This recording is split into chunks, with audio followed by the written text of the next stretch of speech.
Good afternoon, everyone. Welcome to the Public Works Committee meeting for Tuesday, May 14th, 2014. Shannon, if you're ready for a roll call on determination of quorum, let's go ahead. Here. Drew. Modric. Robert. Here. Modric. Yes. Thank you. I'll start up the meeting and then release the chair to Vice Chair, of the Public Works Committee meeting, Lisa Modric. Looking for any general comments from the public. Oh, I'm sorry. Thank you. Yes, it's the adoption of the agenda. So the chair will entertain a motion to adopt the agenda. So moved. Motion by Robert, second by Scott to adopt the agenda. Those in favor? Aye. Those opposed? Thank you. Agenda is adopted. We'll go into the general public comment. This is a time for members of the public to discuss or express concerns to the committee on any issue not limited to items on the agenda. Action will not be taken on at this meeting on any issue not on the agenda except by placement on the agenda by unanimous vote of the council members present. And not seeing any public comments and not seeing anyone from the audience raising their hands. So we'll close public comment and go to consent items 1 through 8. Is there any public comments on 1 through 8? And I'm still getting organized here. So item number 4 is Dale. Yes. Oh, we're not. Sorry, our monitor is not on yet. Actually, consent items are items 1 through 9. There was an late addition to the consent calendar, so the numbering is off. I believe it's items 1 through 9 are consent, okay, and items 10 through 13 would be non-consent. Very good. Ms. Modric, are you up to speed yet for it? And I'll relinquish the chair to you. You're doing such a fun job. Okay, all right. If you don't mind. We'll wing it here. All right. Let me get organized here a little bit further. And 1 through 9. Any items 1 through 9, and taking public comments right now, and that is item number 4. Mr. Treelor, do you want to come to the podium and address your issue currently and identify yourself?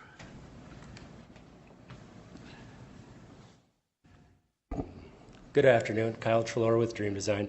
No issues with item number 4. I just happened to run through the agenda and read through the items and just thought I'd make a quick comment. I read through the agreement, and this is to evaluate fluctuating water levels in the Elkville Reservoir, and there was some discussion inside of there on what could be causing this. We just once again here we just identified another major water leak in Johnson Ranch. We just shut that off here a day or two ago. So that's 2 fairly major water leaks coming out of a 14-inch main that feeds up to that. So more a note of just kind of a heads up that we're having water leaking issues, and that's one of the items that was identified as a potential cause. So as we shut that water line down, it tends to dry up downstream, and then once we turn it back on, we've found a leak here again. So just a note, nothing against the item or the deal. I think it's a good study, and I think it's something that needs to be found out. Just scanning the agenda real quick, and I thought I'd bring it up for everybody's consideration. Thank you. Yes, thank you for that information. I'm not having any other 1 through 9. I'm not seeing any other public comments on item 1 through 9, so I'll close public comments at this time. Now we'll go on to the consent items 1 through 9. Anyone wishing to pull items 1 through 9? And I'm going to pull number 9. Any other items? Item number 7. number 7.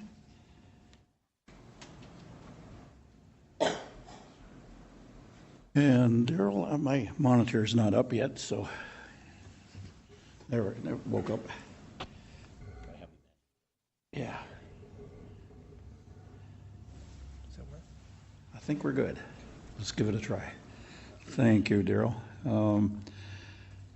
Any other items to be pulled off the consent items 1 through 9? Not seeing any lates. And number 9? Yep. Yeah. And let's see, the motion by Scott, second by Roberts. Those in favor? Aye. Okay. Those opposed? Motion carries. Let's, so we got the approval of items 1 through 9 with the, sorry, I'm still reading number 8. Items 1 through 9 except for 7 and 9. So let's move on to item number 7. And that is authorize staff to purchase 9 pre-wet systems for street division from Dakota Fluid Power. They will honor the bid letting from 8/14 of 2018, a total price of $25,700. And Alderwoman Scott, you have the floor. Thank you, Mr. Chair. I'd actually like to defer to Alderwoman Modrick because she was the one that had questions concerning this. She was going to ask Mr. Dale Tech for a clarification, and I know she was getting her papers together, so I just wanted to make sure Lisa got this item pulled if she wanted it pulled. You have the floor. Alderwoman. Thank you. Dale, perhaps you want to just reiterate what Amanda is requesting from what we had on the pre-wet system? Sure. I guess Thank you. I'd like to describe what they are. Yes. Last fall, City of Rapid City, or actually late last summer, City of Rapid City, our street maintenance division decided to utilize a newer technology, these pre-wet systems that go on our sanding trucks or our salt trucks, if you will, de-icing material. We installed a number of those units last year, and they performed extremely well this winter. So we're looking at expanding those and adding more to our fleet. And what this will do will reduce the total amount of de-icing material that we put down throughout the winter. So environmentally, it's a good thing, and for a cost savings measure, it's also a good thing. The data that we have for this year shows that we've put down a lot less.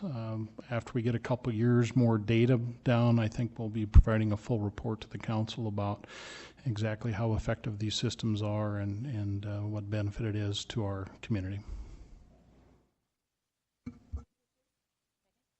Motion made and second to approve. Those in favor? Aye. Those opposed? Thank you. Motion carries. Item number 9 is approve a request from the Community Development Department to determine the parking requirements for the Civic Center expansion project within the Civic Center district. And if I may call upon Ms. Fisher to give us a little background on what's happening over at the Civic Center. And then Craig, if any other questions come up or comments, stay tuned. So the Civic Center District is unique. There is no actual parking requirement. It's determined by the council. Whenever we would see a building permit within the Civic Center District, that would be for Central High School, the Journey Museum, or the Civic Center that we have today. You've had similar requests before you. The parking determination that was last identified by council needed for the Civic Center District for all 3 of those facilities was 3,632 spaces. Looking at the capacity at that time of Rushmore Plaza Civic Center, it was identified that maximum capacity of that facility sits at 13,690. As you know, we are currently designing and will be starting the construction of a new arena onto our Civic Center, and that new arena will have a seating capacity of 11,700.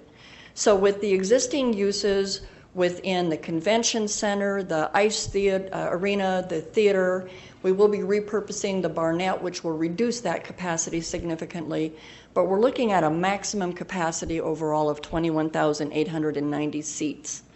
It is important to note that it is anticipated that a majority of the time we will use that facility at an 80% capacity, or 13,000 seats.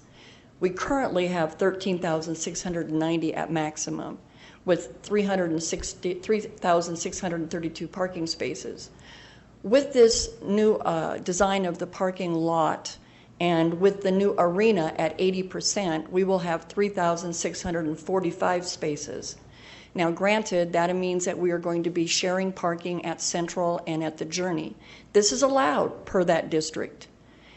Basically, this works well for Rapid City compared to other communities because the shared parking typically doesn't have a conflict of hours. Our peak demand is evenings and weekends, and that's usually when Central is closed or they don't have scheduled events that would conflict with our needs.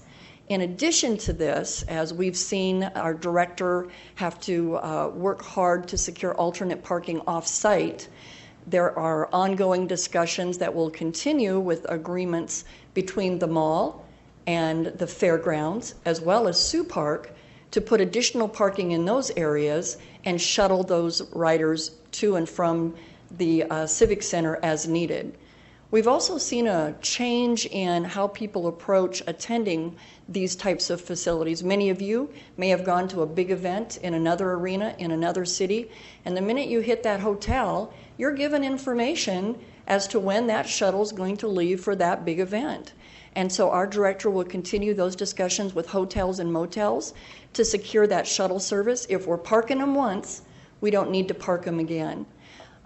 With the introduction of Lyft to our community, more and more people that attend these events like to enjoy them with some adult beverage. And as a result, more and more of us take the ride-sharing option instead of driving ourselves. We've seen improvements to pedestrian access from our downtown core to our Civic Center door, and we are continuing working on studying what that interchange between Omaha and the Civic Center might look like, and we believe there will be an elevation differential pedestrian crossing in time that will improve that pedestrian access. I do have a map that shows the parking that's available at the Civic Center site itself, and that would be all of that that's north of Omaha Street.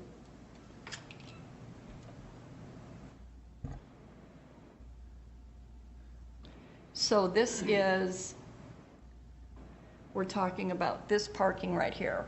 So everything north is basically utilized for the Civic Center or district, and that's shared parking for all of the uses that are there.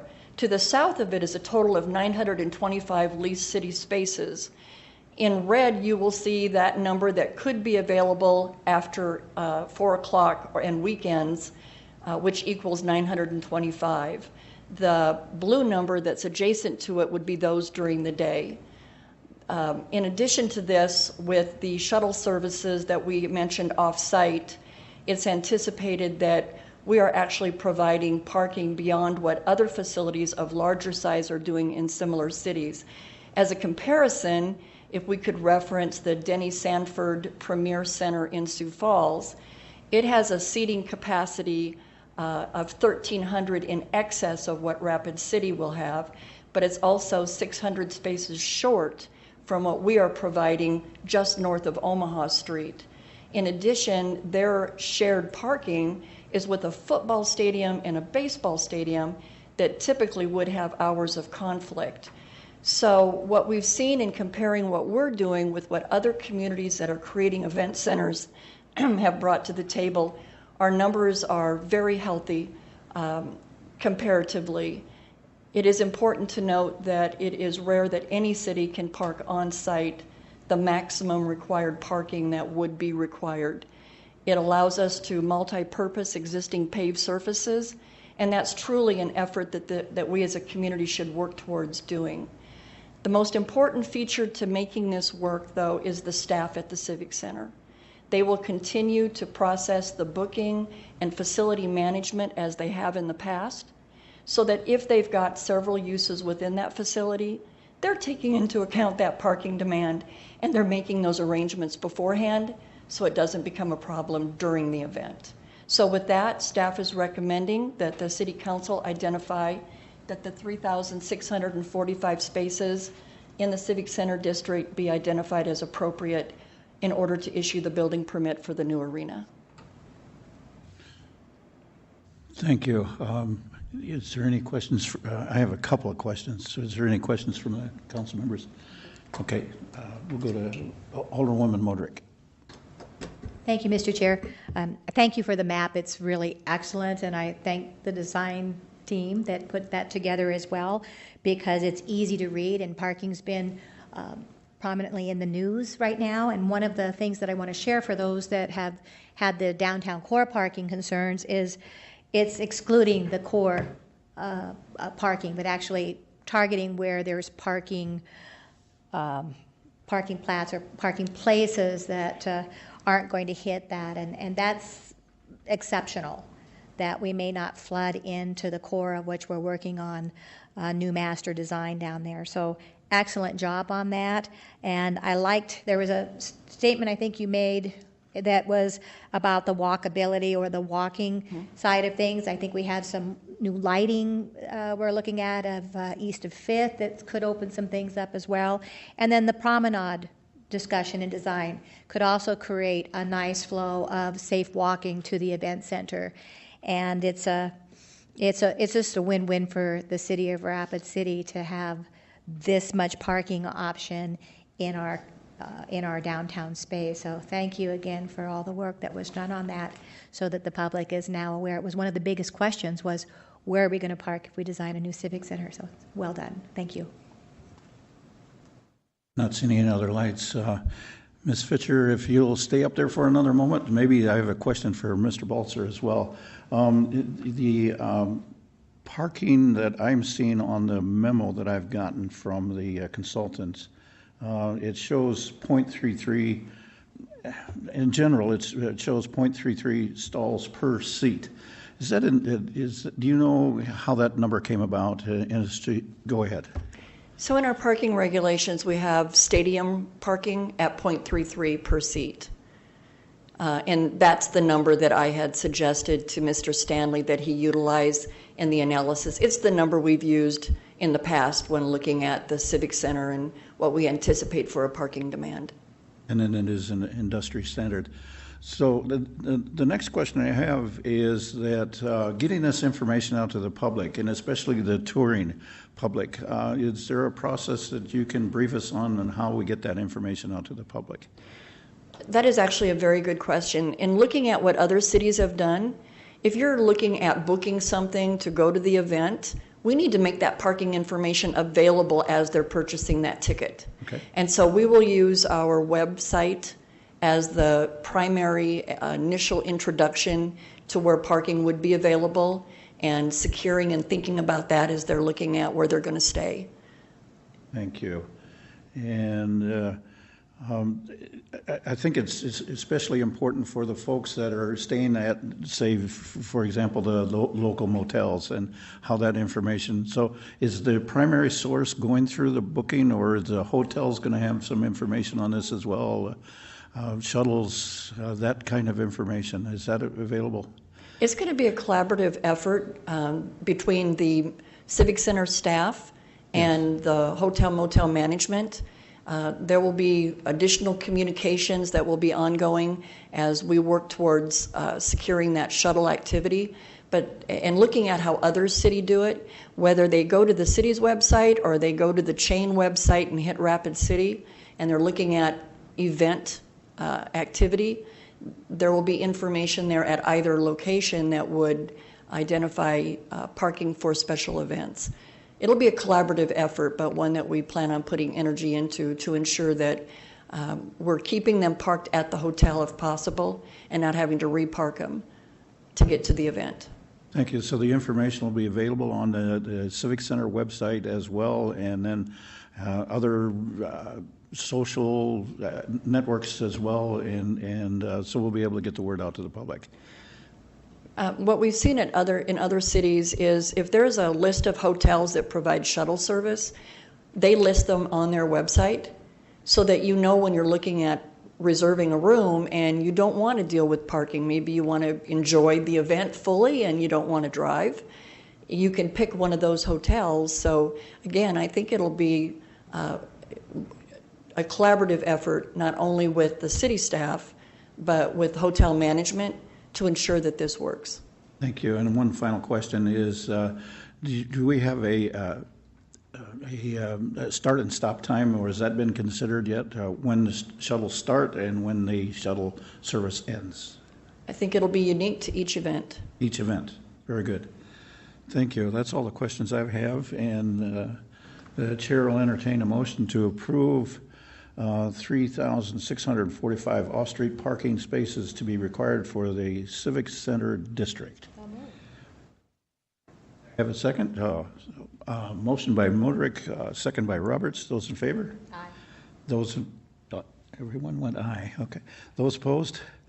All in favor. God, motion passed. Thank you. Going on to items 10 through 12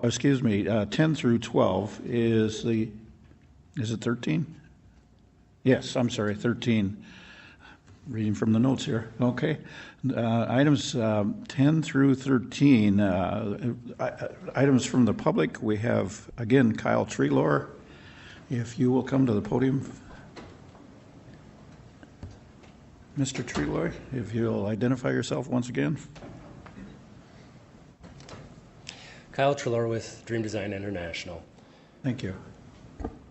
I thought probably the best way to handle this, so obviously we were at City Council here last week and asked to bring it back for discussion on the Public Works level. I thought I would run through our original request from last January, kind of go through the details, and that's still what we're basically requesting. Let's see, and all right. So, essentially what we've requested with this oversized request is that we recover half the cost of a sewer main that we installed along Creek Drive. The sewer main cost for this portion was close to $220,000. Those are hard construction bid numbers that we have. We're asking for half that cost.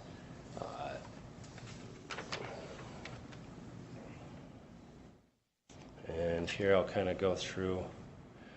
We're asking to recover half of that cost through the city in order to, let's see, it's been a few minutes here.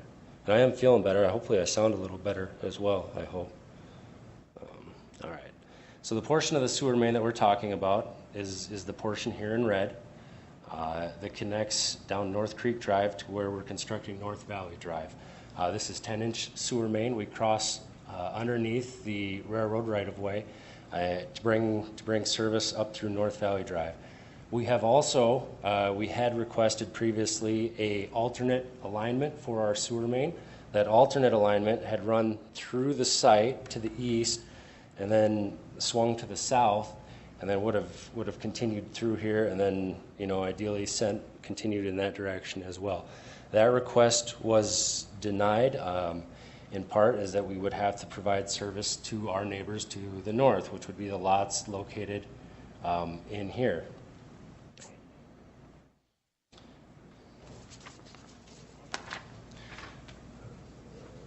The sewer main that we're talking about has a approximately 170 acre sewer service area, of which not all of this area is owned by the developer or installer of this line.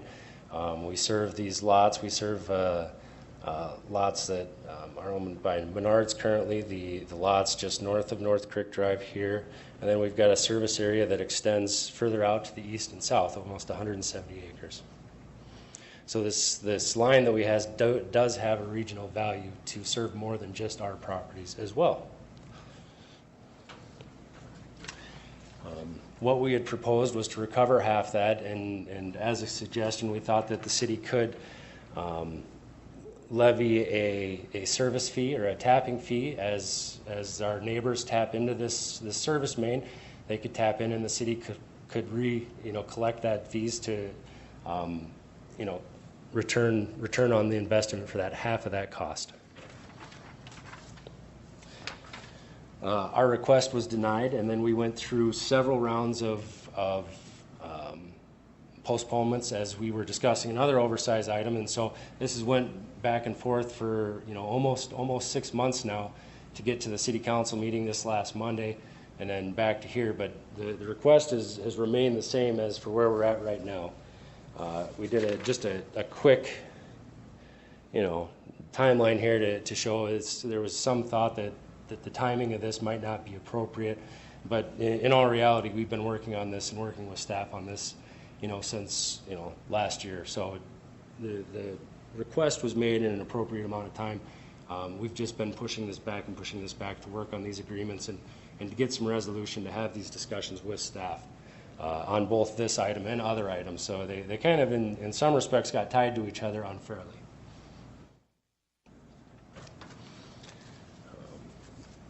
We did, back in January as well, hire legal counsel to give us their opinion on if what we were requesting was true and accurate. And we did. We asked the question, you know, is something like this reasonable? Is it within the ordinances? Is it a normal operation? And you know, according to our attorney, we asked two basic questions. And the first was, is this something that's reasonable? And the answer back was, yes, this is reasonable. In essence, it's not fair that you know, we're installing a bunch of infrastructure to serve other people when we had an alternate that would have worked. And we were asked to install this where it was. And there's no reason for our neighbors to get a free ride because we were simply in first to make this happen. And there was no existing sewer infrastructure installed before we got there. We also asked the question if this, according to his interpretation of code, would justify oversized compensation. And the answer there was, once again, similar to the drainage basin study and the drainage oversize that was approved last Monday night, that this would be acceptable. And not only that, but you know, by requiring this sewer main to be installed where it was, it tied our hands in what we could do and what was the best benefit for our property. But by servicing these properties, it does open us up to those oversizing costs. So what we're asking for is half the cost of just that portion of sewer main, about $110,000. And then if there's any more questions, I'd be more than happy to answer them. Thank you. Thank you, Mr. Traylor. Next speaker request form I have here is Janelle Fink. Janelle, if you will come forward and introduce yourself.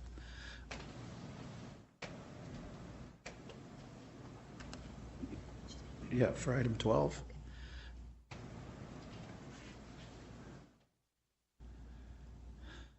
Good day, Janelle. Good day. Hello. Going for the camera. Let's see. Give me a second here. Yep. Yay. No problem. We understand. Okay. Thank you very much. Good afternoon. My name's Janelle Fink. I'm with Fisk Land Surveying, and I'm here on behalf of landowner Dean Henderson with Sachs Development. We're here to discuss the request to waive dry sewer requirements in Haynes Avenue or through Chalkstone Court.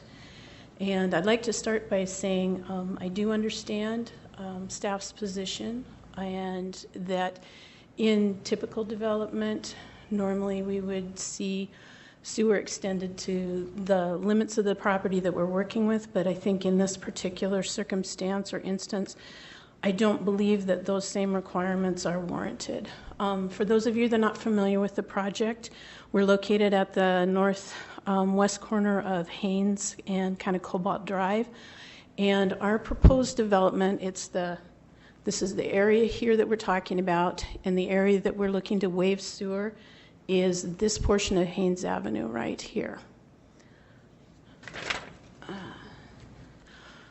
Our proposed development is a 14-lot residential subdivision, which will be an extension of Chalkstone Court. And Chalkstone Court will have its own sewer, water, and city streets. So we're providing all the city requirements that are needed to serve these 14 residential lots.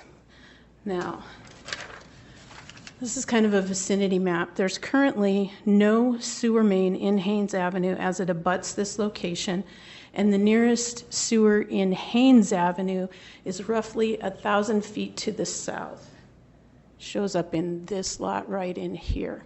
So we've got kind of a great distance there. So our property, as you can see by this vicinity map, actually borders the city limits. The yellow line represents the municipal limits. So we're developing in this area here, and we're extending our sewer to serve our property and everything that's in your current city limits right here. Also worth noting is that this small portion of Haynes Avenue in this little triangular area here is within the city of Rapid City, but the rest of Haynes Avenue south down to this location and then further north is actually in the county and under the county jurisdiction. So we have this isolated little triangle that's actually in the city limits for Haynes Avenue. Okay, and our property to the east, just to point that out as well, this is kind of undeveloped property. That's also in the county, not in the city limits at this time. So I think staff would like to see the dry sewer in Haynes Avenue are extended through Chalkstone Court to address potential development in the future of the properties to the north or the east. Per this aerial map, the property to the north of us is actually outside of the city limits, and it extends up to the county line. This line here represents the Meade County, Pennington County line. All of this property right in here is over 160 acres, owned by the same landowner, who also owns significant holdings in Meade County. The property to the north here is, like I said, over 160 acres. It's all zoned general agricultural, and it's in use as a mining operation right now.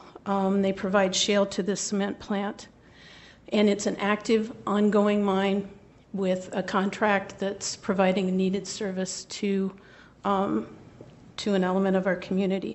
To our knowledge and understanding, the owner has no plans in the immediate or foreseeable future to develop any of this property. And even at such time as it would develop, we don't know exactly how it's going to be developed, what the lots are going to look like, where the roads and utilities are going to be placed, or even what the terrain is going to look like once the mining operation is reclaimed. So any sewer that we put either through Chalkstone or in Haynes Avenue is speculative as to what might happen in the future in this area. So, like I said, any attempt that we make to place the sewer is really just an educated guess or speculation. And it becomes looking at the horizontal component. Where do you place it, this way? Where would be the right connection? And then there's also a vertical component. Where does it need to go in order to provide appropriate connection for something that we don't know what's going to develop? So that leaves us with a lot of uncertainty. Even if the property to the north or east were annexed into Rapid City, it's potential that the property could sewer to the east of Haynes Avenue and down into Cobalt. We don't actually know how it would be served. And there's also the potential that Haynes Avenue, say 10 years down the road, this property was annexed and Haynes Avenue became part of the city. Now all of a sudden that street section is not typical of a city street section. Maybe it needs to be reconstructed if somebody's going to develop land to the north. Maybe it needs to be widened, have typical city curb and gutter. Maybe there would be storm sewer components that would go in, and the placement of sewer would be dictated by that new street section. Right now, typically you see sewer in the center of the road or roughly in the center of the road. If we were installing it now, it would have to be in the ditch section right now to essentially avoid conflict with the existing road. So I believe that these reasons are actually pretty compelling to waive the requirement for dry sewer, but there's actually maybe a more compelling reason. The sewer has been waived for this property in Haynes Avenue 3 times at this location in the past. In 2004, when Auburn Hills was developed, these lots were platted here. No sewer was required in Haynes Avenue in 2004. In 2016, this lot was platted here. Sewer requirements were waived, and no sewer was required to be put in Haynes Avenue. Last year, in 2018, this lot was platted, and again, the council waived the requirement to put sewer or dry sewer in Haynes Avenue based on the speculative nature of future development and placement. All of these requests were approved for the same developer that developed Auburn Hills. So when we step back and we take a look at this, there are over 200 residential lots that have been developed in Auburn Hills, and in 3 instances specific to this location, the requirement for sewer was waived all 3 times for that same developer. So if you were to waive the requirement today, your decision would be absolutely consistent with the decision and the pattern that's taken place in the past for this area. So we respectfully ask your approval of the waiver for sewer, dry sewer in either Haynes Avenue or through Chalkstone Court. And I'd be happy to answer any questions that you might have later. Thank you so much. Thank you, Ms. Fick. Mr. Henderson, Dean Henderson, do you wish to talk on item 12 as well? You may at this point. And again, introduce yourself.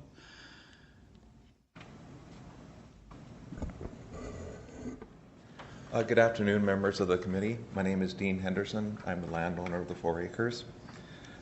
Thank you for giving me the opportunity to speak with you this afternoon and explain my reasons for appealing the denial of the exception to waive installing a sewer line along Haynes Avenue prior to the development of my property.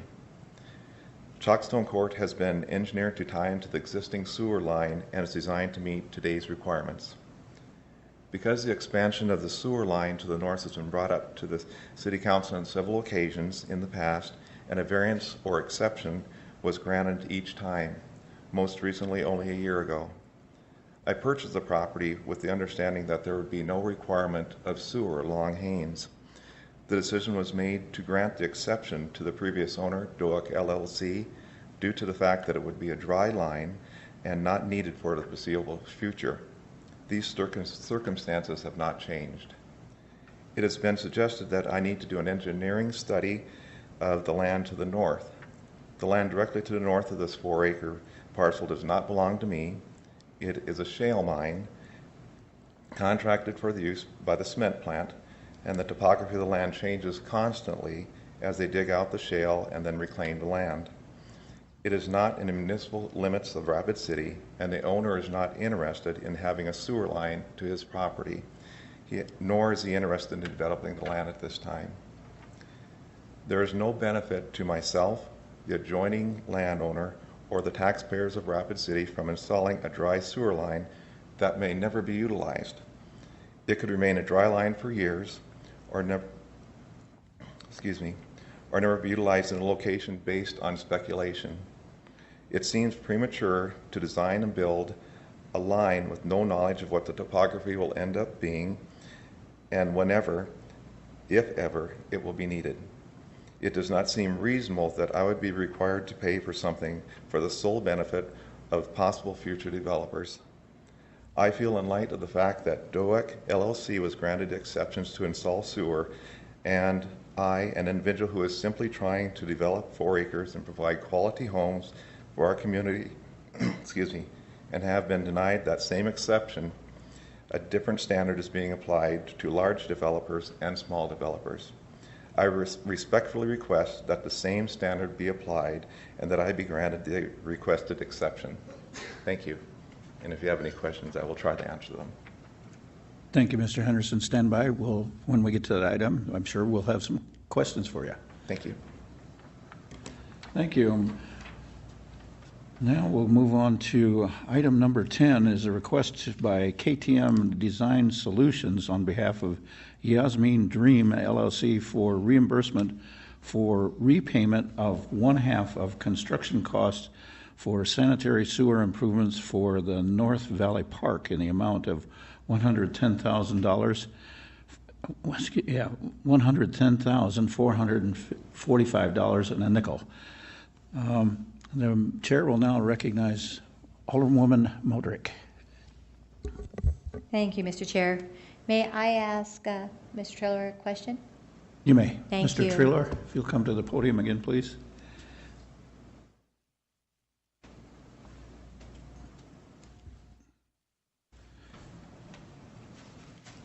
And you do sound better.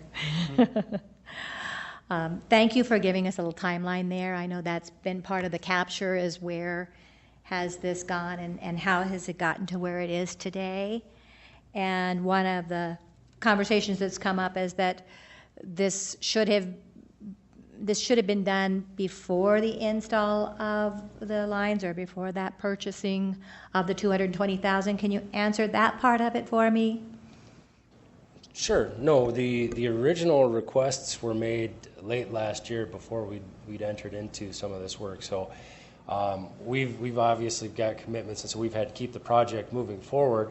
But that was in part because we were going through the process and talking with staff and writing these agreements. So that's where we're at and why we're here today. And one of the pieces on that timeline showed continually that Public Works Committee had it and continued in order to continue those agreements. I think I saw maybe 4 or 5 of those. Right. No, exactly. And originally it was continued to allow us, the developer, and the city to discuss the projects, to come to terms. And that's where we thought we had an agreement, and it wasn't until really kind of at the last second, and you could tell it was a little, we weren't really prepared for it, but it came and kind of shocked us that the request is that no, the city wouldn't upfront any of that. So it was not what we were expecting was going to come from all of what we went through. As we continue to push it back. Exactly. And then I also saw on one of your exhibits, you had the construction fee statement there, and it looks to me from that, I don't want to use the words, that was part of the things that you were working on as you were going back and forth, was perhaps the construction fee process? No, exactly. That was where in our proposal we thought that what would be fair is obviously we'll be responsible for our half, but the other half of that sewer main could be collected by the city through as those properties are developed and are tapped, and that way everybody pays their fair share of this infrastructure. So I know, if I can ask the committee here, one of the things that was discussed at the meeting last week was the funding source of this project. And from what I can see, the determination of the funding source is to get this construction fee agreement finalized and move forward. This project's a big project. 170 acres are coming. We all know it is. This is the expansion that we need in this community. And it's exceptional. And I respect you and the developer as well for being prepared for this development. And I see that we need to move that construction fee into this agreement and get this done. And that would be my recommendation to this committee. Thank you. Thank you. Thank you. The chair now will recognize our Public Works Director, Dale Tech. Thank you, Mr. Chairman. I just wanted to clarify one of the timeline things that Mr. Trelaw brought up. He had showed some dates there where he alluded to the oversizing first being discussed last May, so nearly a year ago. However, if you review the documents that are attached to the agenda and have been attached to the agenda, August 1st of last year is the first indication that city staff had of any oversizing desires by the developer, and this is well after they'd entered into a construction contract. I just wanted to make that point clear. Thank you. Thank you. Moving on, we'll go to Alderman Roberts. Thank you, Mr. Chair. Mr. Trelaw, can I ask you a question real quick? So we heard at the last council meeting that the developer didn't really want to do a tap fee on this. He didn't want to wait for he wanted to do oversizing. So has he changed his mind? Are you willing to do the tap fee and wait for the fees to come in now? No, the thought there was the fees, what we're expecting or what we're requesting is that the city upfront half that, $110,000. And that those fees can be placed on that line so that the city can recover that fund. And we feel through the way that the ordinance is written is that is considered oversized costs and as can be treated as such. So like I said, that was the big surprise that kind of caught us off guard there at the last minute. Absolutely, and I know we've done tap fees a lot in the past, and it would be much easier for the city to track those fees if they were going to the city themselves. So I do have to agree with that. I think that we just need to find a funding source, and I don't think it's really this committee or the council's responsibility to find that source. I think it's staff's responsibility to find that source. So I'm hoping that somebody will make that motion, to finally get this resolved and go forward with it and, pay the developers the $110,000 that I think they deserve, because, nobody should have to pay for the infrastructure for their neighbor's property. So, thank you. Thank you. Thank you. The chair will the chair will now recognize Alderwoman Scott. Thank you, Mr. Chair. I'd like to make a motion to send this to council without recommendation and retain the floor if I can get a second. Chair will entertain a second. Not hearing a second. I'll second it for discussion. Second it for discussion. Thank you. The reason that I, instead of making a motion, is because I do think we need to identify that funding source. So whether we ask staff to do that before Monday night or bring suggestions, what I'm hearing today is that the applicant and members of this committee would like to see this moved forward. So the other option we had was to keep it in committee, but that only delays it further. So at this time, I think the full council will have better information with the timeline provided by Mr. Treelor, as well as the city attorney's office providing the requested information that the mayor and the city council asked for. And so I understand that wasn't attached, or at least I didn't see it before I came to this meeting. So it's supposed to be attached this week, so the applicant will also have time to review those attachments before Monday night's meeting. So that's why I'm making the recommendation, and I could support sending it to council without recommendation at this time, because there's two ways to do this. We can either do tapping fees, but set it up so that as the fees come in, they get paid to the developer, or, as Alderman Roberts just said, we can find a funding source, fund it up front, and then the city staff can develop tapping fees that pays the city back. But so one of those things we can do now if the fees went directly to the applicant, because we don't have to identify a funding source. Money will come in. But what I'm hearing this committee say is they would just as soon, if possible, find a funding source and upfront this money to the applicant. That's why I'm making the recommendation, send it to council without recommendations, so that between now and Monday night, we can identify if that's what the full council wants to do. We have to name a funding source. So whether we're still asking staff to give us options, or a committee member or a city council member wants to name the funding source, we have to identify the funding source before we can actually pay somebody any type of money. So that's why I can support this, and that would be my motion. Thank you. Thank you. The chair will now recognize Alderman Roberts. Thank you, Mr. Chair. And I can support bringing this forward without no recommendation, as long as we add to this that staff will bring forward a recommendation for a funding source or options for a funding source. So if we direct staff now to do that and bring it forward Monday night, I can support bringing this to the council without recommendation. Thank you. Alderwoman Modrick. Thank you. So I don't have somebody from finance here, and I guess I'm going to have to ask who would be the expert on this, whether it's legal or Dale or this panel. But if we're saying that we would reimburse the developer and it would be a tapping fee, which would be a recovery, then wouldn't that be a funding source because we're having a recovery of that funding? And I see that we've got some attorney maybe advice on this, so out of the sewer, yeah, out of the sewer funds. We've got the revenue generator, so then it would just be a reimbursement of this. And that's what we could take to council on Monday night.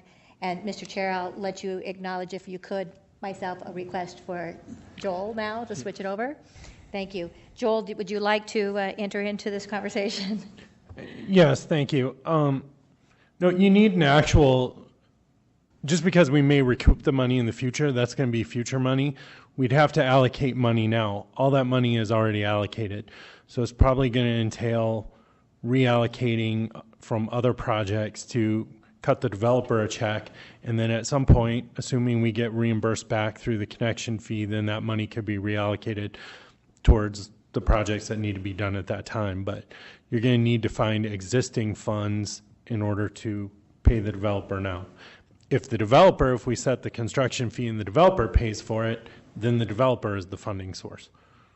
So if we pay for it, or if we pay the developer and then recoup the money ourselves, we can't pay for money we might pay with money we might receive in the future. Do we have any idea how long the recovery would take, or what the normal recovery time is on that? Nope. So we're talking. It's going to depend. And if there is a tapping fee, that may impact when the lots develop. May I ask Kyle another question? Kyle, Mr. Trudeau? You may, if he wishes to answer. If you wish to answer, and it's certainly up to you. But with the conversations, as you can see, we seem to want to move this forward, but we've got to identify how the reimbursement would be.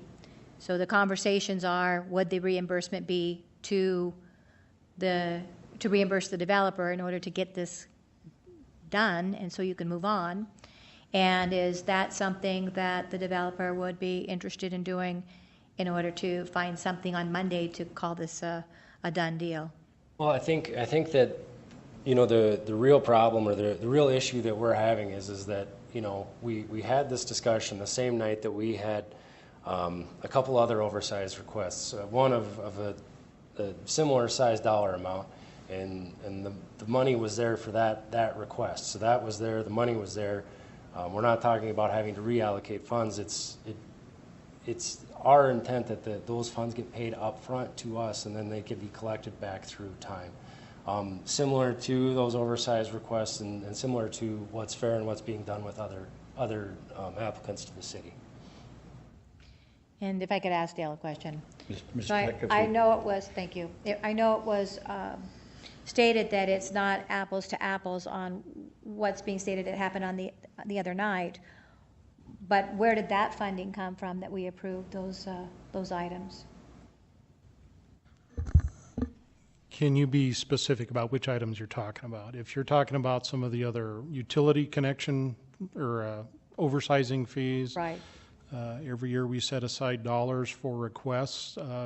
Keep in mind, some of those requests, people were talking about as late as 2014. So there's been a long time to develop those costs or funding for those types of reimbursements. When we just get a bill in the mail, it's difficult to say, where's that money coming from? And that's kind of at the point we're at today. So if we've got dollars set aside, how much do we still have set aside? I'm sorry, could you repeat that? When you made the statement that there's dollars set aside for these requests, how much do we still have set aside? I believe annually we set about $100,000 a year aside, and those have all been allocated for 2019 so far. So you're already working on the 2020 budget to put, is that what you usually put into your budget, is about $100,000 for these requests? Correct. I've exhausted my thoughts at the moment. Thank you, Mr. Chair. Thank you. Mr. Treloy, just a quick question. If you nod your head yes or no on this, is it possible, I've been absent this last week, so is it possible you could share those highlighted memos, timelines, et cetera, attorney comments? Could you share those with the committee as well? If you have done it, I'm sorry, I missed it, so. No, I'll send out the packet again. It was all shared originally back in January, but I'll send out the full packet once more with all of the memos and comments and all the information. Thank you. And if I can ask a question of the City Attorney, Joel Landine, are you folks putting together a letter of comment for this item as well? Yes, we're working on it. Carla Cushman in my office had a draft, but yesterday when we were discussing it, I did not feel it was prepared, and I think Public Works had some questions about some of the numbers. So I have a feeling it's going to be scrutinized pretty carefully. Yes. So I wanted to make sure that it was accurate before we send it out, because I don't want to be accused of providing inaccurate information. Yes, totally understand. Do you know at this point if that letter will be prepared by Monday evening? I think it'll be prepared by Monday evening. I think it'll be prepared by the end of this week. I mean, that would be the goal, unless something unforeseeable happens. Carla and I were both at the airport most of the morning, so she hasn't had a lot of time to talk to Dale yet, but sure. I think they need to get together and discuss some of the questions that we had. Thank you. And for my next question, I'd feel a little more comfortable if we had the finance officer in the room to answer some of the financial questions, because I did send out an email this probably yesterday to look for an answer on the finances part of it. So I'll wait till we get the chief financial officer in the room. So right now the motion is to send this to council without recommendation. Is there any other changes or amendments to that motion, or are we ready to vote on that motion? Seeing no lights or any other comments, the motion is to send to council without recommendation, and correct me on the language, is that the options are to have a funding source or have staff find alternative funding sources. I'm sorry, Mr. Chair, that was never added as a friendly amendment or a substitute motion, so. I was hearing it as your motion. So, no, my motion is to send to council without recommendation. Alderman Roberts wanted to offer up as Was that an substitute? amendment? Yes, I'll offer up that as a friendly amendment or a substitute. Is that okay with the motion maker? So it's to send to council without recommendation. That's what we're sending here. However, this committee is also asking Mr. Dale Tech to offer up options for potential funding sources. And I'm just looking at my peers too. Yes. It can be staff, because if Pauline needs to help, she can, so whoever from staff can bring forward options for funding on this. I'll accept that friendly amendment. It's a friendly amendment. All right. Thank you, Alderman Roberts. Those in favor of that motion, say aye. Aye. Those opposed? Motion carries. Thank you. Good discussion. Item 11 is a request from Cassiopeia Investments, LLC, for a variance to waive a requirement to install sidewalk along South Valley Drive, Rapid City, per City Ordinance 1208-060. And Alderwoman Modrick, you have the floor. Thank you. Thank you, Mr. Chair. If I could bring up, actually what I want to share here is, you know how my position is when we've got sidewalks that are building to nowhere. And if you go onto South Valley Drive, it's really quite evident, as the property owner had stated, that we still have drainage ditch, we still have some encumbrances that may not make this sidewalk that's not happening on that side really a sidewalk that's going to be in a useful fashion at this time. Maybe in the future, when we redo South Valley Drive, because Lord knows that road needs to be redone, it's got a lot of issues, but that side of it is, it's not prepared for sidewalks with this one piece of property. On the other side, the development's been happening, and there's a sidewalk there, so there is on one street, but this side, it's removing of a trailer and putting in a home, and around that is not developing as he's going to do on this lot. So it's my comments to this panel that this one is definitely a variance that's necessary for no sidewalk. Thank you. Thank you. Seeing no other comments from the committee. Mr. Tech, if I may ask you a couple of questions on this sidewalk. Just looking at the Google Maps that we have available and the one attachment that we have, can you help me understand where this sidewalk could be located, and is there other options? The ditch section that exists on South Valley Drive is nearly non-existent. It's more or less a slight depression in the ground, so there is plenty of room to put a sidewalk 1 foot from the property line as our standard location per our requirements. Thank you.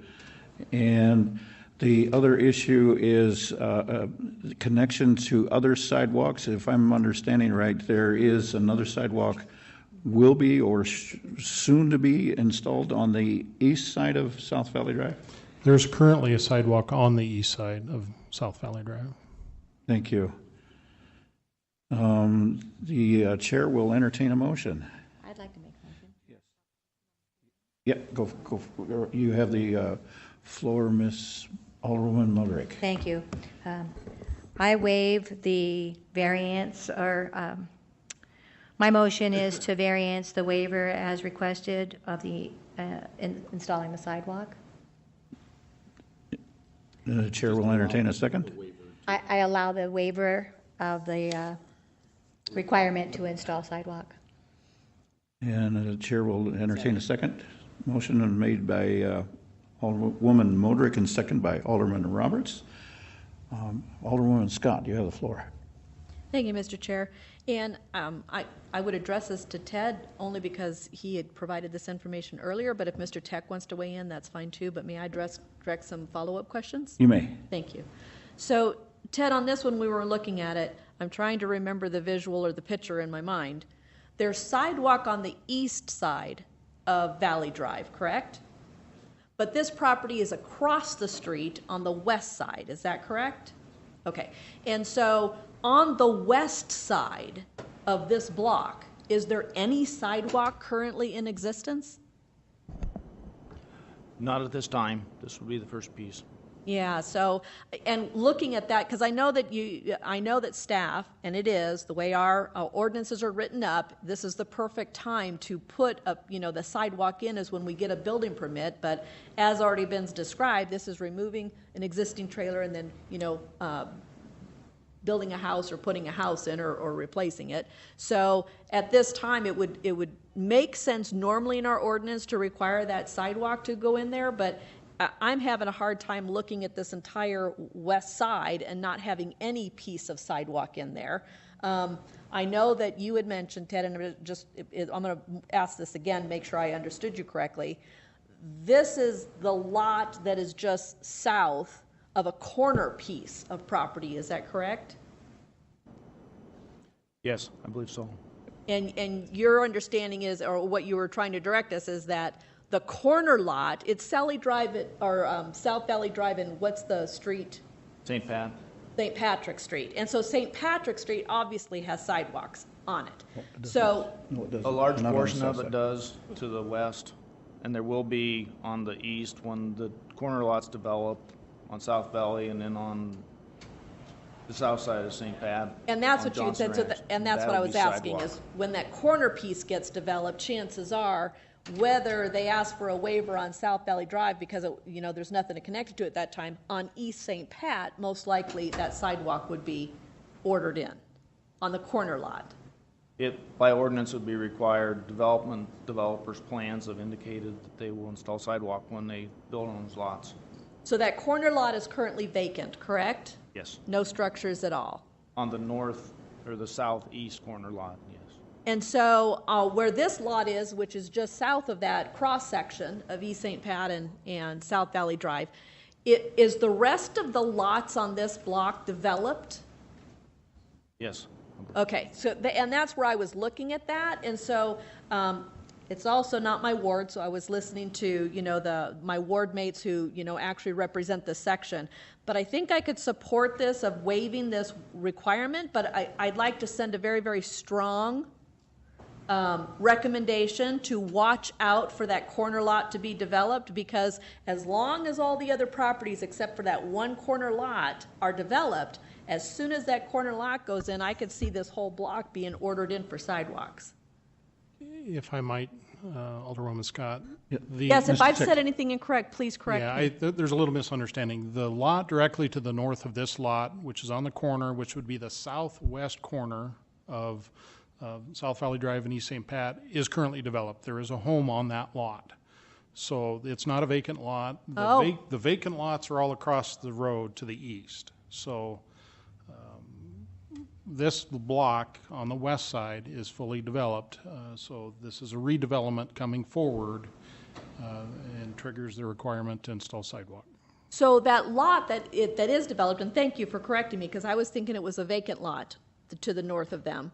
If that does have a structure on it, there's no sidewalk on East St. Pat on that lot? I don't believe so. Okay, so that's totally, so I guess at this point, I'm looking that this whole block could be ordered in for sidewalks, so. I will support the motion today on the floor, but I'm going to be thinking, and I may reverse my decision and my support Monday night, but I'll support it today because there's no development, and in my mind, I believe sidewalks should be ordered in the whole block. So that's my comment. I'll yield. Thank you. And Mr. Tech or Ted, if you chime in here on a comment that I think is in progress, is East St. Francis. That portion of East St. Francis that is next to South Valley Drive is as a asphalt road right now. Is that correct? Yes. And there's no sidewalks over there. Is there any plans for a sidewalk to go into that graveled area just to the west of this area? Not at this time, no. Not at this time. Once again, the trigger for sidewalk is people pulling building permits. Yeah, understand. Yeah, and I didn't know if this street improvement was going to cause the installation of additional sidewalks nearby. Not saying it's next door or anything, but I was just curious if that was going to trigger that as well. So I'm in agreement with Alderwoman Scott that we need to send a signal that if we do go with this waiver on this, then strongly urge that the landowners and landowners in this area be on notice that we could order in sidewalks at any time through this. And once we start seeing some additional development over there, I could definitely agree with the need for additional sidewalks. And if sidewalks can be placed in this depression area, I can support it as well. So right now, currently the motion on the floor is to waive the requirement to install a sidewalk on South Valley Drive. Is that all clear to everybody? All right. Those in favor of the motion to waive, say aye. Aye. Those opposed, motion carries. That'll be the recommendation to the full council on Monday night. Item 12 is appeal by Fisk Land Surveying and Consulting Engineers Incorporated of an exception request denial to waive installation of a sewer main in Haynes Avenue and Arterial Street. And the chair will recognize Alderwoman Modrick. Thank you, Mr. Chair. I'd like to make a motion to waive the installation of the dry sewer. Second. Motion is made and second. Do you wish to retain the floor? Nope. Alderman Roberts, you have the. I thought she might say something. So did I was fully expecting it. You know, and that I've seen this happen before.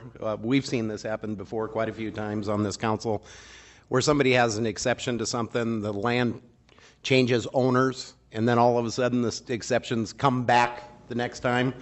I'm not a big fan of dry sewer mains anywhere unless they are close to being connected to something or can be connected to something very close. 1,000 feet is a long way between a dry sewer main and an existing sewer main. This is one project, and I think that Janelle brought it up pretty good. Eventually, in the future, Haynes Avenue is going to have to be completely restructured to city standards someday. And I imagine someday, we may all be dead by that time, but someday it will probably be a CIP project, and there'll probably be curb and gutter and sewer and water and sidewalks and, all them lovely things, like we recently did out on Seeger Drive. Now that we put the millions and millions and millions of dollars in out there, I hope that develops a little bit quicker, because I think there could have been better places we could have put our city monies, but that's just my opinion. But, I hate to see this, because like I said, I've seen it too many times sitting on this council where we have a piece of property that changes hands, and then all of a sudden these come back. So anyway, thank you. Chair will recognize Alderwoman Scott. Thank you, Mr. Chair. And I can support this motion on the floor for the very reasons that Alderman Roberts has stated, but I did want to take this opportunity. Number one, Janelle, you did a great presentation of bringing up all the history and explaining all the distance between these and where the current sewer is going to be expanded or used for this subdivision is contained within the subdivision itself, and that this is actually a court that is going to terminate at those properties. So thank you. You did a marvelous job. And Mr. Henderson, I just wanted to make a comment to you. I know that you are the current developer and that this exception had been done for a previous developer for the same property. You prepared a statement and it was very well written, but I do want to clarify, because when I was listening to your statement, it came across that when you were talking about a big developer and a little developer, that by having your request denied, that was unfair. And I just want to let you know, the exception was always granted by City Council, so staff could not have granted you the waiver in the first place based on our criteria. So it has to come to City Council for that decision. So I don't want you to feel, as you termed a small developer, that you were, unfairly being treated by staff. This needed to come to City Council for a decision. So, but thank you for your statement. I thought it was very well done, except for that one comment about small and big developer and potential mishandling of the difference. So thank you very much. I yield. Thank you. Speaking as a chair for the committee for just today, the dry sewer lines are a concern of mine as well, and it isn't just this developer, it's all developers as well. So, but again, as Alderwoman Scott referred to, just to make sure everybody understands, not just Mr. Henderson, but the entire public understands that it is it just doesn't serve any purpose just to sit there for years unknown. And if we knew exactly when we were going to be having a better crystal ball out there, when we're going to tie her in, then I would be making another different comment on it. Janelle, if you can clarify one thing, you can maybe just nod your head too on this, but there's no septic tanks in this area, correct? There's none up there at all, okay? And so the connections are going through basically is essentially where we are currently. Am I understanding that correct? So everything's going to be tied in through that process. I'm not seeing any staff lights coming up. Is there anyone from the staff wishing to make additional comments to this? Not seeing any lights coming up, so okay. So the motion is on the floor to yes, uphold the appeal for waiving the installation of a sewer main in Haynes Avenue. Those in favor? Aye. Those opposed? Motion carries. Thank you. Item 13 is acknowledged staff presentation on the Maple Avenue and Nebraska Street sanitary sewer. Who have we got here today? Good afternoon. My name is Nicole Lisi. I'm a project engineer here with the city. I'm here to tell you today about a study that we currently have ongoing in the engineering department regarding the Maple Avenue and Nebraska Street sanitary sewer. So first off, the purpose of the study. Since 2011, there have been multiple reports of sanitary sewer overflows in this area. These backups have all occurred simultaneous to heavy rainfall events.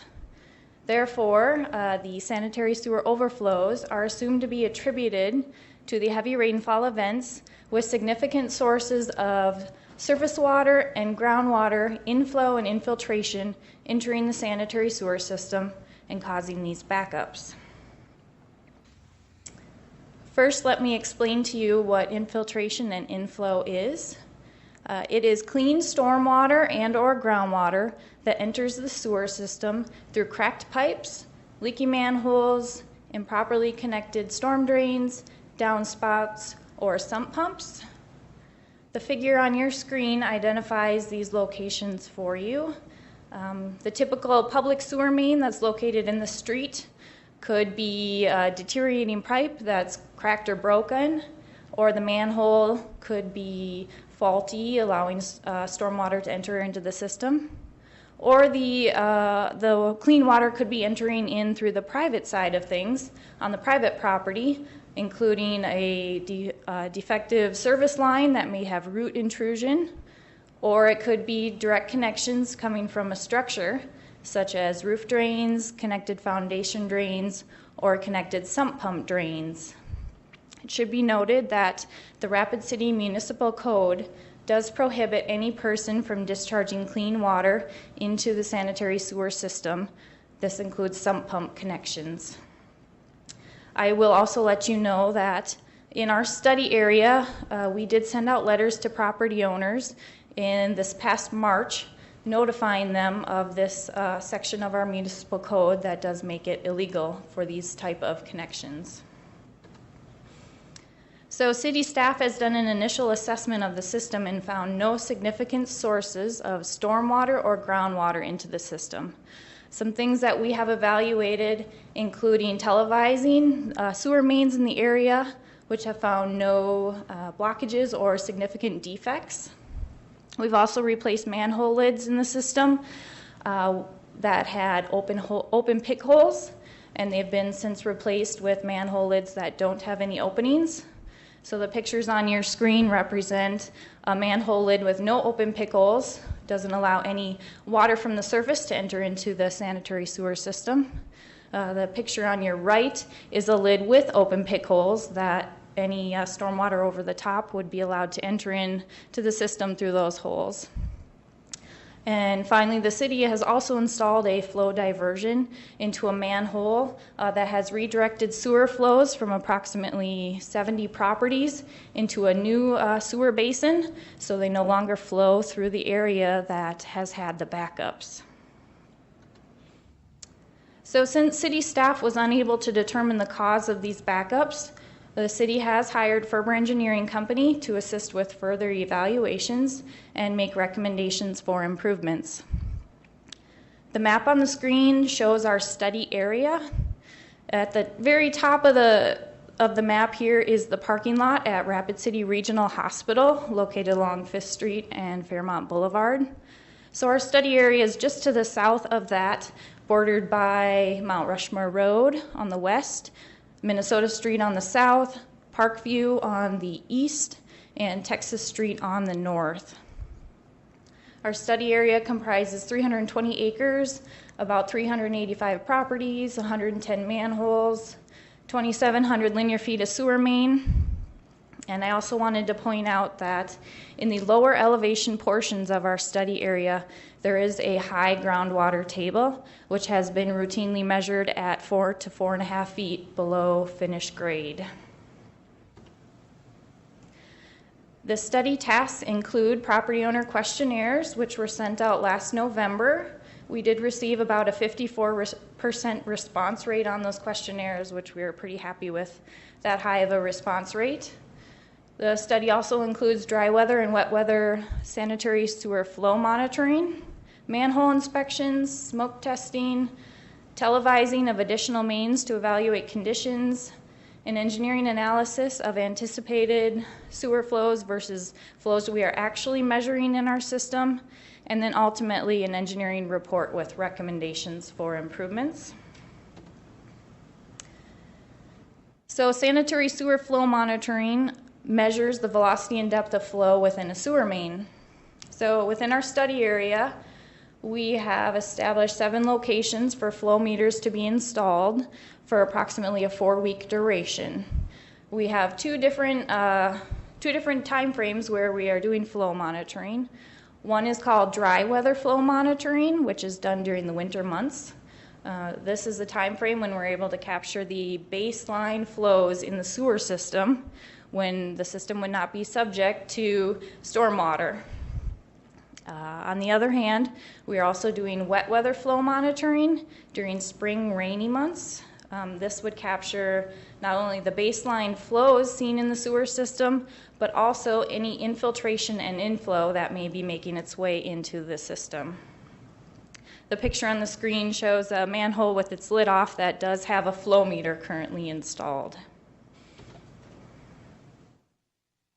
So we did perform our dry weather flow monitoring for this study last November and December. The figure on the screen represents one of the flow meters data we were able to obtain. I just wanted to point out that we believe we did get pretty good data from this monitoring. The data set shows peaks in the sewer system that are typical of a system to see. Your peaks you observe in the morning after people are getting up for the day and getting ready, and also in the evening when people are home doing dishes and whatnot. And then we saw our low flows once a day overnight, so typically when people aren't using water and discharging to the sanitary sewer system. The wet weather flow monitoring measures the amount of flow in the system during rainy weather. We are then able to compare dry weather flows compared to wet weather flows to understand the impacts on the system from the introduction of stormwater into the system. I will tell you that we currently have our wet weather flow monitors in the ground right now. They're expected to remain in the ground for about another week. Fortunately, we did capture some rainfall events in the last couple weeks, so we're hopeful to get some good data from that monitoring as well. The picture on your screen does show a rain gauge that we have set up within the study area, so we are able to correlate the amount of rainfall received and then the amount of flows measured in the sewer system to make a comparison and evaluate how much water we are getting into it. We've also completed manhole inspections on approximately 150 manholes within the study area to evaluate their condition. And smoke testing is another component of this study. Smoke testing is a common test used in the utility industry to determine if there are leaks and or cracks in the underground sewer system.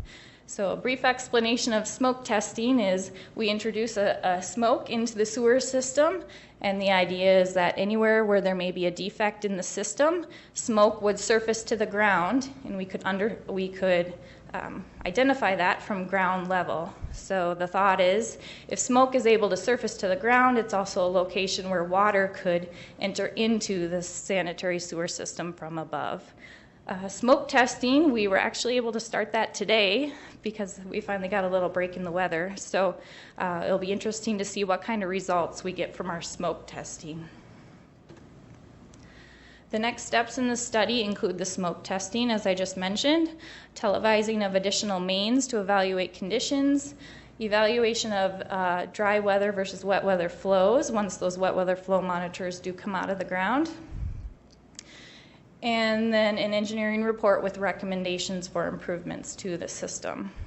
We anticipate this study to be completed this coming fall.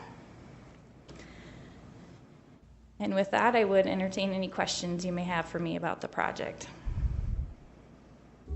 Does anyone from the, yes, Alderwoman Modrick. Thank you, Mr. Chair. I really appreciate this report. I think the timing is excellent before the wets and the summers come, and with a fall report in the end is going to be excellent for the community that's been having some issues in this entire basin, as you're showing. And I wonder, from the study now in 2019, what will be the next plan from there, from the study? Well, ultimately. What's next? Yep. Ultimately, we'll evaluate the recommendations that are made by our engineer and see what is feasible for us to do, and we'll evaluate from there. And have you found anything at this point in that area? I know there's been some complaints of some sewer backup here recently again. Is that just going to be part of the study? Is it public comments that you're taking or anything like that right now?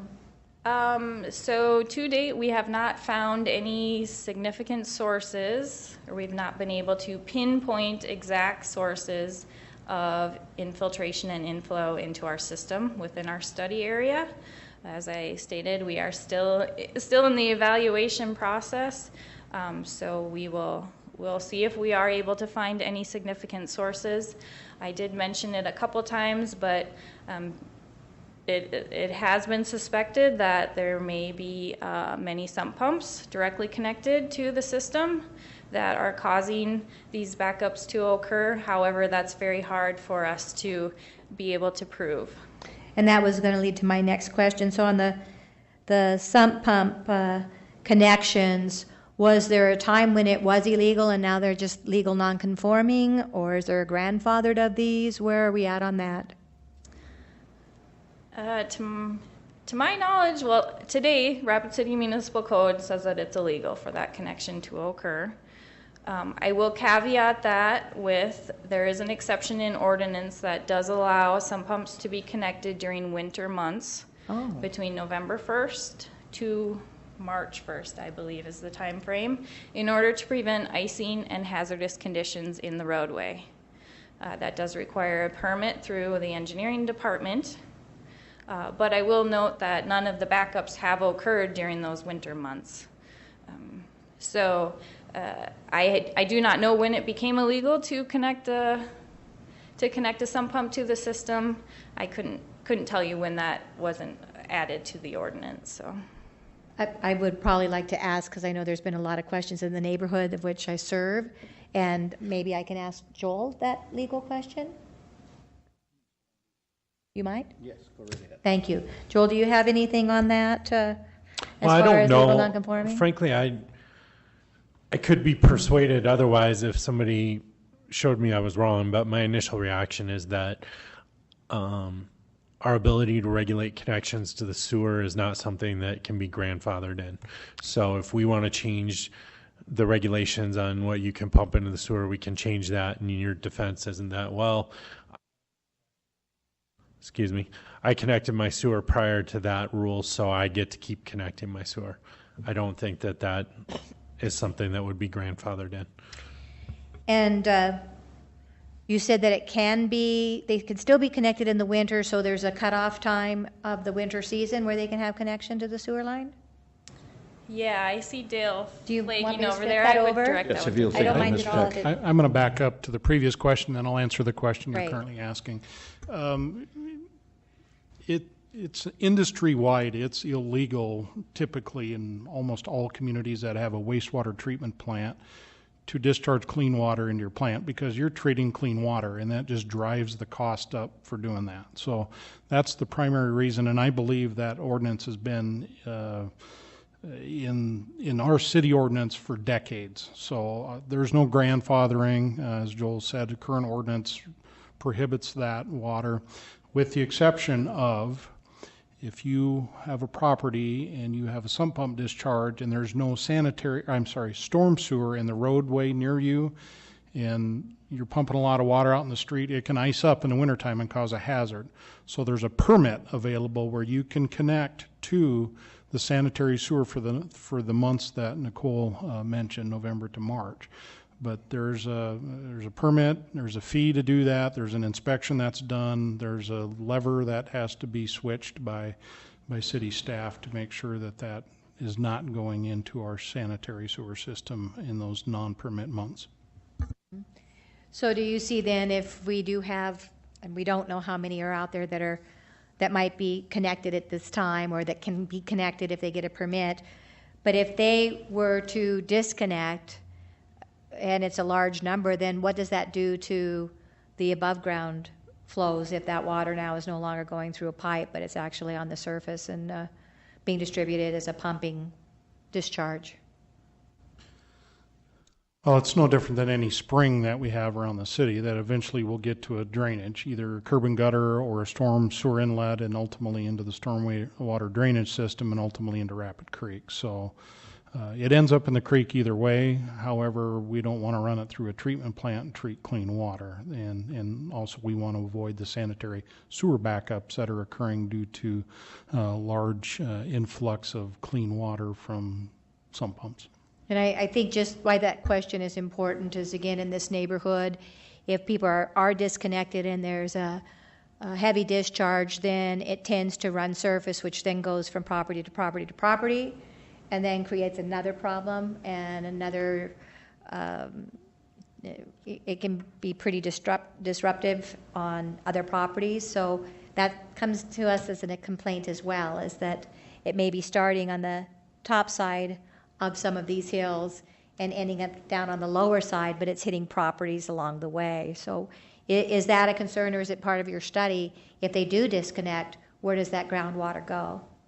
Well, that's how stormwater drainage works. The upper properties can discharge surface water to lower properties. That's just the laws of gravity. So no, that's not part of our evaluation. Certainly we're talking about 8-inch diameter pipes here. Mm-hmm.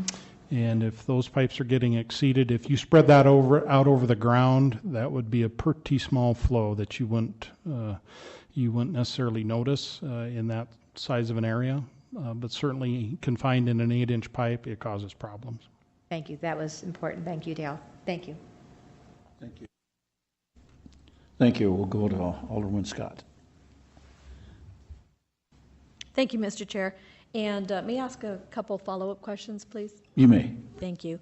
So, Nicole, I'm going to start with you, and then we may have to go back over to Mr. Deltek, but I'll start with you because you presented the study, and thank you very much for bringing this forward and presenting it. It's very good information. But since we are talking about, and you did identify that sources of clean water going into the sewer system does include drainage from roofs or sump pumps. Do you have the number of permits within this area that have actually been applied for in order to utilize sump pumps from November through March? I can't tell you the exact number off the top of my head, but me being previously in the development group side of engineering department, I did used to be one that issued such permits. I would tell you throughout the entire city on an annual basis, we would permit 5 to 10 properties throughout the entire city. So, even if those 5 to 10 were within our study area, that's a pretty small impact. Yeah, it is, and I would have expected that since that's the legal way to handle a high water table area, and I believe that's what this area also has as an encumbrance, is that a portion, if not all, of this area under study sits on a high water table. Is that correct? That's correct. I guess the portion with the high groundwater table is pretty much the portion east of 5th Street. So that does not contain our entire study area, but it does contain the area where we have seen the sanitary sewer overflows occur, and does have high groundwater.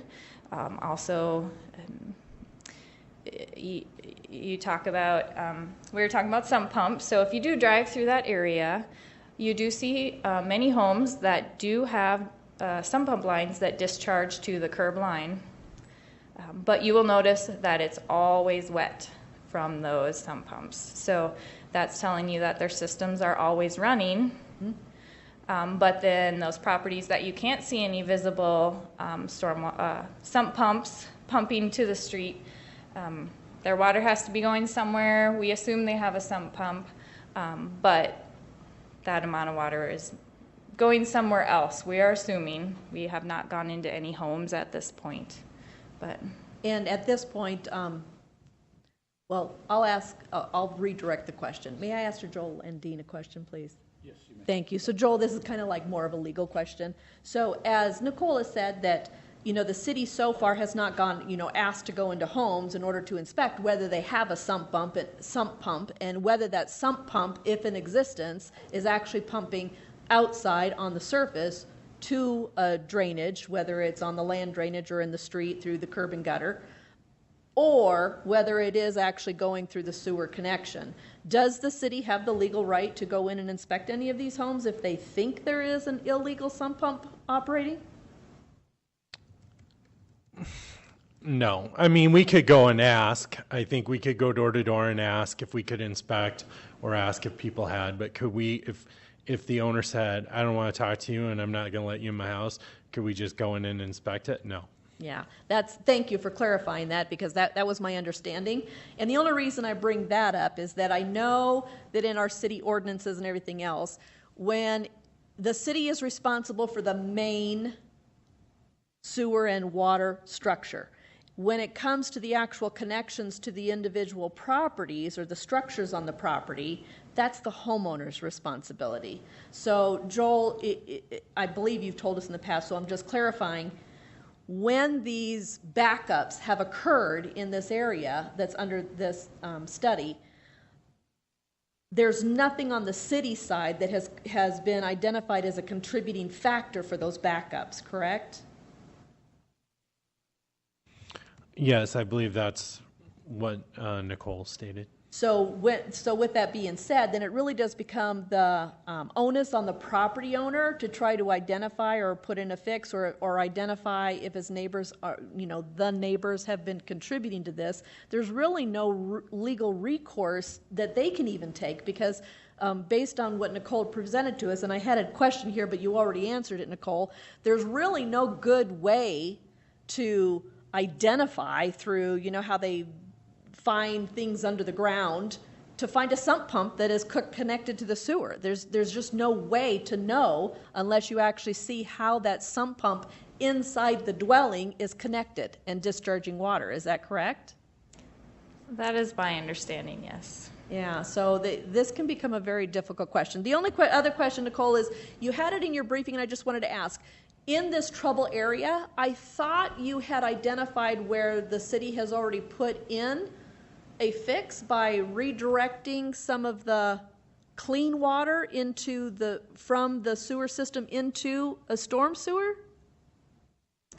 Yes, I did briefly mention that the city, in one manhole located in 5th Street, we did install a weir to direct sanitary sewer flows from approximately 70 properties, in which the flows used to travel through this area we're studying. With that installation of the weir, the flows now are routed into another sewer basin, so they no longer travel through this area. Okay, so they're still part of the collective. It's still going to the same place then. It's just been rediverted, Mr. Tech? Yeah, this is sanitary sewer we're talking about. Yes. We don't divert sanitary sewer into storm sewers. This is a diversion, just as Nicole described, where, as part of, well, let's try to solve the problem. What's an easy fix? What's an easy thing we can try to do to help alleviate some of these flows? And one was this diversion that she mentioned that, okay, well, we have an opportunity here where we can take these 70 homes where their sewer flows used to go through this neighborhood, and we can divert them over to another sewer main that goes in a different direction where there aren't sanitary sewer overflowing issues. And we've done that, and that was a number of years ago, I believe, and I believe that was done about 2 years ago, yes. And didn't have an effect. So that leaves us more to, okay, we've got illicit discharges going into our sewer system is what it's looking like. But once we get the final report, we won't know for certain. All right, and thank you. That's the whole reason I was asking that clarifying question, is because with the term of clean water versus the sewer water, and I was trying to figure out what actually got diverted. So thank you for that clarification, because it was all part of the same study. And then I do appreciate your coming today and explaining this, and even though it's not my ward, I'm really interested in finding out what the recommendations in order to try to put some fixes in place on this when you do come back. So I hope you put it on your agenda that once you have the study results and have those recommendations, that you come back and let us know. But thank you for the presentation today. And thank you for the rest of the staff, Mr. Del Tech, Mr. Joel Landine, for answering those types of questions, because I know as a property owner it gets very, very frustrating when the answer you get back from governmental agencies is, that's your problem. I mean, that's not what the property owner wants to hear. So I'm glad that even though it is technically the property owner's problem, the city is trying to identify, and maybe if we can come up with some type of test to identify if there really are sump pumps that are discharging into our sewer, whether it's through the media or announcements or letters or more things. It would be nice if there was a way to detect it, because not everybody watches the media, so even if they have, quote unquote, an illegal sump pump that is discharging into the sanitary sewer system instead of going into a drainage surface system, whether it's through the gutters and the pipes underground, but not through the sewer system, they still may not know what that technically means. So I think education, and if we can knock on doors and get that information out, it might help in this area. Oh, Nicole, you have something else to add? Sure, I'll just real quickly add to that. I did briefly mention that we did send out letters to property owners in our study area in March, identifying to them that it is illegal to have clean water connections to your sanitary sewer service. One of which is a sump pump. As a part of that letter, we did offer that they could call the city and we would come inspect your home. Should you not know if you had an illegal connection, we offered to have building services staff to come into your home and evaluate and let them know. To date, no one has taken us up on that offer, but we did put that out there in the letter we sent out to people in our study area. So certainly city staff is willing to go into people's homes if they have questions about their connections, yes. Thank you, Nicole. And unfortunately, that's where I'm looking for some way of being able to identify it, because it may come down to a fine or some kind of a punitive action in order to get some people to conform to what our ordinances say, if there truly are illegal sump pumps that are the contributing factor to this problem in this area. And obviously sump pumps are used in those locations that have high water tables, because basically having a high water table means you are subject to water all the time. And so you have to have some way of clearing it out and keeping your property dry. So thank you. Thank you for the demonstration, or for the presentation, I should say. Thank you. Ms. Lacey, if you could pull up the map once again, and while you're doing that, I have a question for you at the same time. Talking about the smoke testing, could we determine from the smoke testing if there's some illicit hookups to our sanitary sewer by the smoke testing process?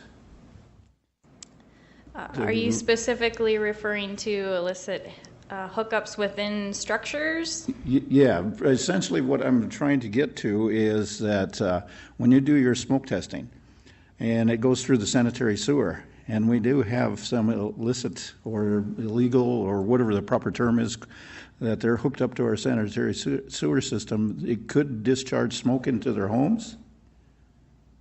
Yes, there is a potential for that during the smoke testing process.